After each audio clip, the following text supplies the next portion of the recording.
దక్షిణార్థులు అందరు ఎట్లున్నారల్లా నేనైతే మంచిగున్నా. మరి ఇయ్యాలైతే మీకోసం లచ్చక ముచ్చట్లలా మంచి మంచి ముచ్చట్లైతే పట్టుకొచ్చిన. మరి ఆలస్యం దేనికి షురు వేసిద్దాం లచ్చక ముచ్చట్లు. మనం ఏదన్నా లక్ష్యాన్ని ఏరుకోవాలంటే కష్టపడే కాదు, దానికి ఓపిక సుత కావాలి. అవు అట్లా 12 ఏళ్ల తర్వాత అనుకున్న లక్ష్యాన్ని చేరుకున్నాడు ఈ అన్న.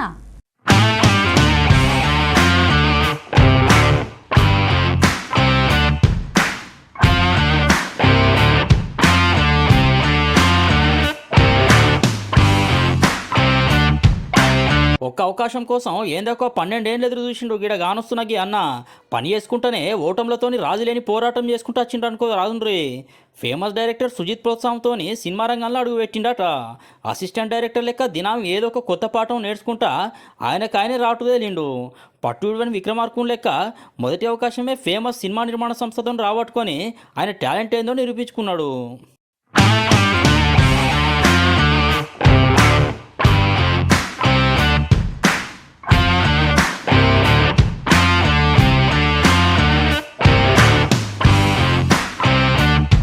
ఈ అన్నది మెదక్ జిల్లా నటునుల్లో పేరు ప్రశాంత్ రెడ్డి. చిన్నప్పటి సందే దోస్తుగాలతో కలిసి సినిమాలకు పోయేదట ఈ అన్న. అగో గట్ల షురు అయిన సినిమాల మీద కాయిషు ఫిలిం నగర్ పోవాలనే తపనను ఇంకింత పెంచింది. డిగ్రీ చదువు పూర్తయినాక సినిమా అవకాశాల కోసం ప్రయత్నాలు చేస్తా అని ఇంట్లో చెప్పుడుతోనే ఇంట్లో రందిపడ్డారట. నిలకడలేని సంపదతో ఎట్లా బతుకుతారో వారి జిందగీ ఆగమవుతుందని అన్నారట. అయినా సుత వాళ్ళని ఒప్పించి హైదరాబాద్ బాట పట్టిండి ఎట్లనో అట్లా.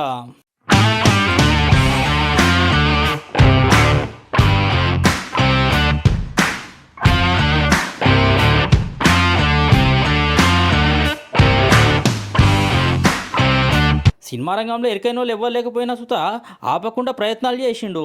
సంగీతము, ఎడిటింగు, రచన మీద పట్టు సాధించిండు.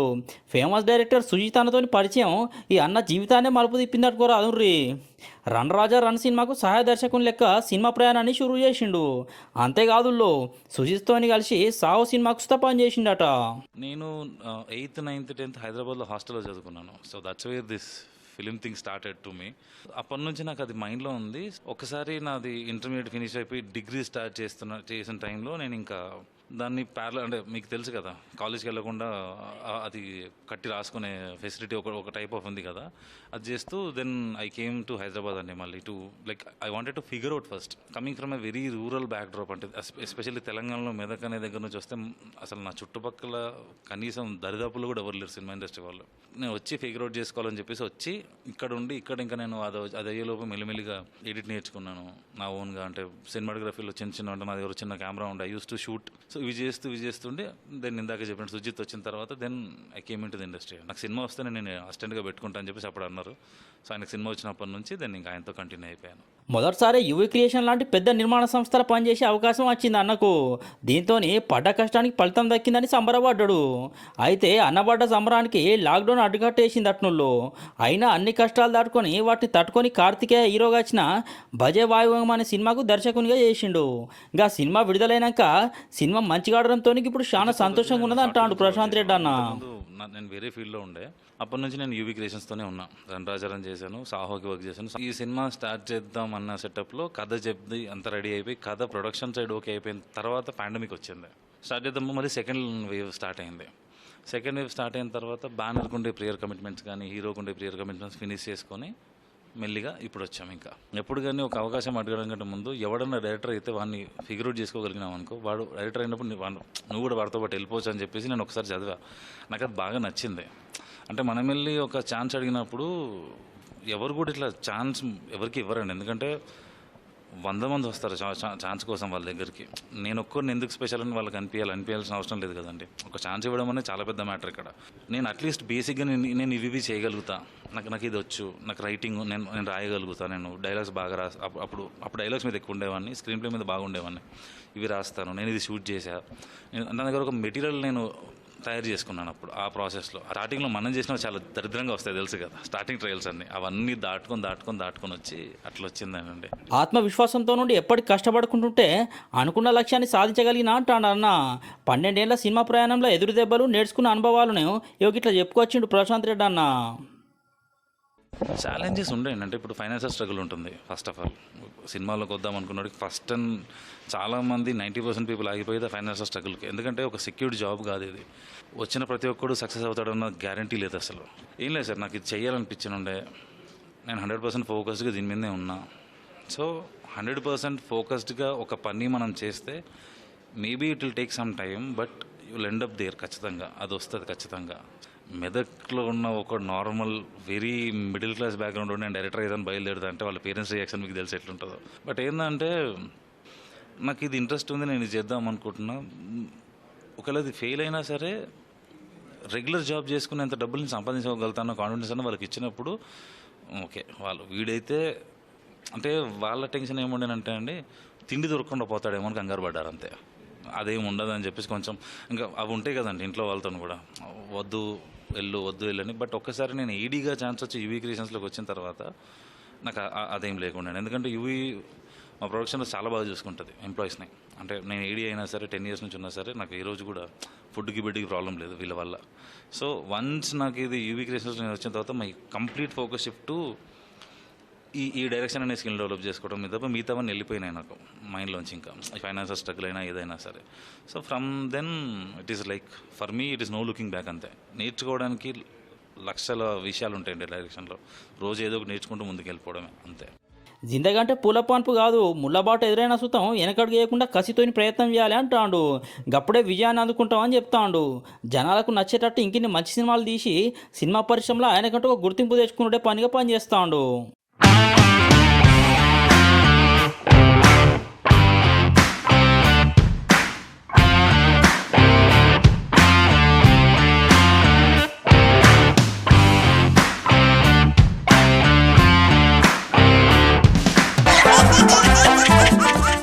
కొందరికి కాళ్ళు చేతులు అన్ని చక్కగా ఉన్న సుత ఏదన్నా చిన్న సమస్య వస్తే చాలు ఉత్తగానే నారాజు అవుతారు. కానీ కొందరుంటారులా ఎంత కష్టం వచ్చిన సుత వెనకడుగు వేయకుండా అనుకున్నది సాధిస్తారు. సేమ్ గిట్లనే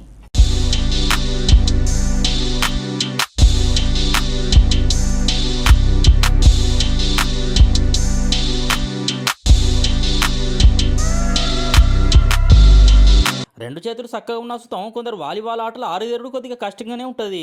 కానీ ఒక్క చేత్తోనే ప్రపంచ వాలీబాల్ పోట్లలో సత్తదాడుతాండుకి అన్న. ఆర్థిక కష్టాలు వచ్చినా కూడా తెలిసినోళ్ళే లేనిపోని మాటలు అనుకుంటా ఎగతాళి చేసినా సుతా భరించిండు. అందరికీ విజయంతోనే సమాధానం చెప్తా అని పట్టుదలతోని సాధన చేసి పథకాలతోని వారెవ్వా అనిపించుకుంటాడు ఇప్పుడు.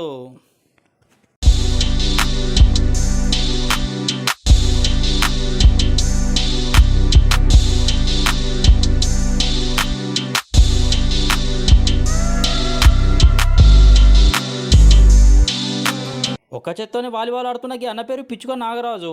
బాపట్ల జిల్లా వేటపాలెం మండలం పందిలపల్లి ఊళ్ళో ఉంటాడు. అయ్యవాళ్ళు సుబ్బారావు పరమేశ్వరి మగ్గం పని చేసుకుంటా కుటుంబాన్ని సాగుతాండ్రట్నుల్లో. ఈ అన్నకు 7 ఏళ్ల వయసులో ఉన్న టైంలో ఒక ప్రమాదం జరిగితే కుడి చేయి పోగొట్టుకున్నాడు. చాలా రోజుల దాకా ఇంటికాన్నే ఉండేదట. అటెంకా ఇంట్లో ధైర్యం చెప్పుడుతోనే ఆత్మవిశ్వాసం వచ్చింది అన్నకు.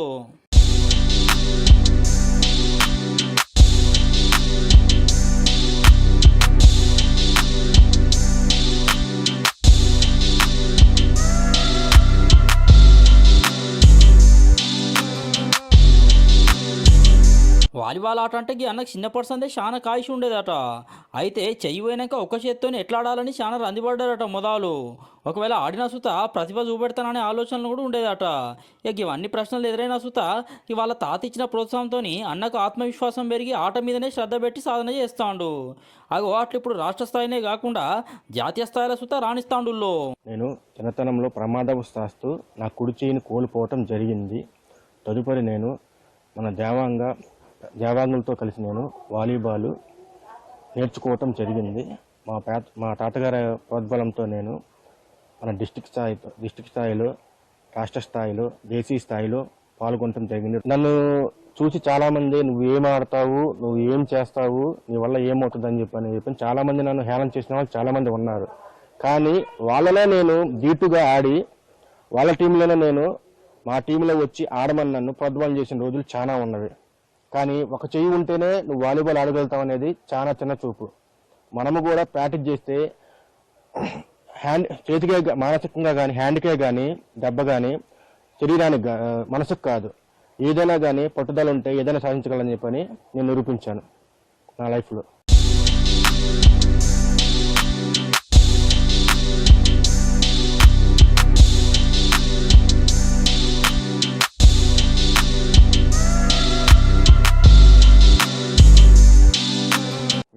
రెండు వేల 2024లో జరిగిన మే 30 నుంచి జూన్ 2వ తారీఖు వరకు జరిగిన వరల్డ్ పారా బీచ్ వాలీబాల్ పోటీలకు నేను ఎంపిక అయ్యాను. అంతేకాకుండా మన దేశం తరఫున కెప్టెన్ వహించాను. నేను 6 దేశాలు పార్టిసిపేట్ చేయడం జరిగింది. మన దేశానికి నేను 2వ స్థానం తీసుకురావడం జరిగింది. ఫస్ట్ ప్లేస్ పోలాండ్ కైవసం చేసుకుంది. ఫెడరేషన్ జీవో ప్రకారం నాకు అందించిన ప్రోత్సాహం అందిస్తే నాకు చాలు. తదుపరి నేను మన దేశం తరపున మన రాష్ట్రం తరపున పార్టిసిపేట్ చేయడం జరుగుతుంది. జనాలు గీతాప బీజేపీని నమ్మలే అంటాడు కాంగ్రెస్ లీడర్ నిరంజన్ అన్న. అయోధ్యలో ఉన్న ఫజియాబాద్లోనే బీజేపీ ఓడిపోయిందన్నాడు. అన్నింకా ఏమన్నాడంటే, పోటీ చేసిన వారణాసిలో ఫస్ట్ 2 రౌండ్లలో అంటే 2 రౌండ్ల లెక్కింపులో ఆయన వెనుకబడిన విషయం చెప్పటం లేదు. వారణాసిలో ఆయన 2014లో కాంటెస్ట్ చేసినప్పుడు 2014లో 3,71,780 మెజార్టీ వస్తే 2019లో 4,70,505 మెజార్టీ వస్తుంది. అయితే మొన్న జరిగిన ఈ ఎన్నికల్లో ఆయనకు వచ్చిన మెజారిటీ కేవలం 1,52,513 ఓట్ల మెజార్టీ మాత్రమే వచ్చింది. అంటే 2/3 2/2 వంతు ఓట్ల మెజారిటీ తగ్గింది. దానికి కారణం మాత్రం ఆయన ఎక్కడా మాట్లాడటం లేదు, చెప్పటం లేదు అనే మాట కూడా మీకు మనవి చేస్తూ ఉన్నాను. అయోధ్య మందిరం ఉన్నటువంటి ఫైజాబాద్లోనే బీజేపీ పార్టీ ఓడిపోయింది మొన్నటి ఎంపీ ఎన్నికల్లో. ఆ విషయం ప్రస్తావన తీసుకురావటం లేదు. ప్రతి ఎన్నికల సభలకు కూడా అయోధ్య మందిరం పేరు తీయంది ఉందా?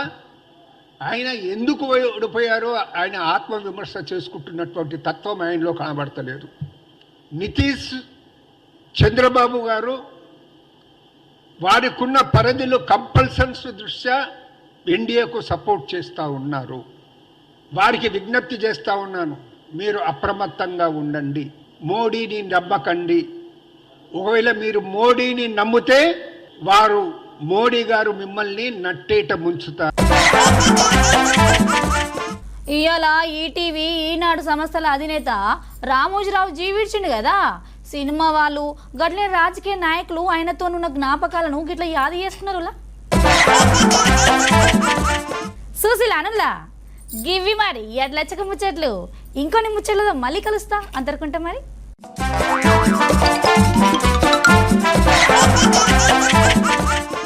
కన్ను తెరిస్తే జననం, కన్ను మూస్తే మరణం.